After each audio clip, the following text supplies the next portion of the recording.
gunmen who opened fire at a Moscow concert hall killed more than 60 people and wounded over 100 while sparking an inferno, authorities said on March 23, with the Islamic State group claiming responsibility.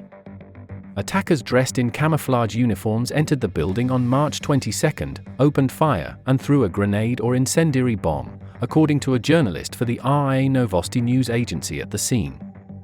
Fire quickly spread through the Crocus City Concert Hall in Moscow's northern Krasnogorsk suburb, as smoke filled the building and screaming visitors rushed to emergency exits. People ran towards emergency exits in the concert hall. There was a terrible crush with concertgoers climbing on one another's heads to get out, he added. Russia's investigative committee said on March 23 that more than 60 people had been killed, raising an earlier toll of 40, according to Russian news agencies. Russia's health minister Mikhail Murashko said 115 people were hospitalized, including 5 children, one of whom was in grave condition. Of the 110 adult patients, 60 were in serious condition.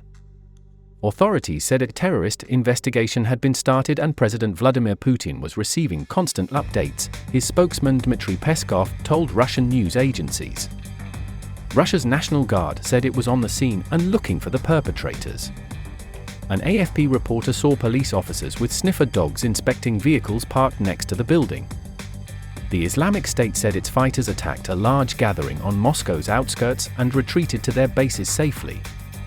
Telegram news channels Bozar and Mash, which are close to security forces, showed video images of flames and black smoke pouring from the hall.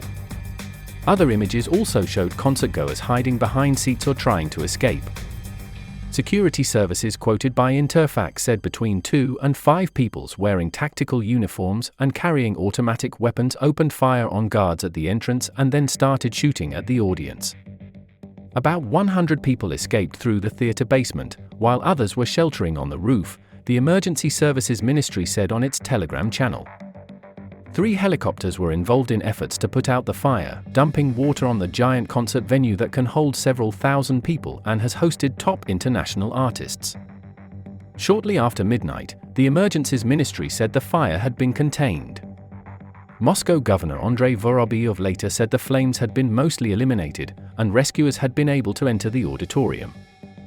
President Putin, who was informed of the attack within the first minutes, according to the Kremlin, wished a speedy recovery to the wounded victims. Russia's Deputy Prime Minister Tatyana Golikova was quoted as saying by Russian news agencies, "Mr. Putin has not commented publicly on the attack."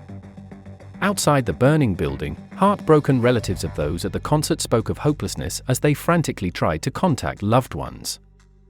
Russia's Foreign Ministry spokeswoman Maria Zakharova said it had been a bloody terrorist attack. The US presidency called the attack terrible, but said there was no immediate sign of any link to the conflict in Ukraine. Ukraine's presidency said Kiev had nothing to do with the attack, while its military intelligence called the incident a Russian provocation and charged that Moscow special services were behind it. The Freedom of Russia Legion, a pro-Ukrainian militia responsible for attacks on Russia's border regions, also denied any role. Former Russian President Dmitry Medvedev vowed on Telegram that Ukraine's top officials must be found and ruthlessly destroyed as terrorists if they were linked to the attack.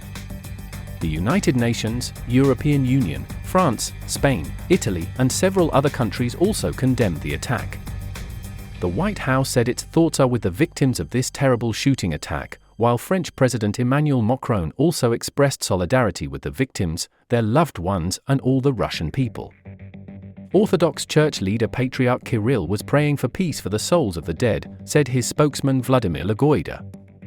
Moscow and other Russian cities have been the targets of previous attacks by Islamist groups, but there have also been incidents without any clear political motive.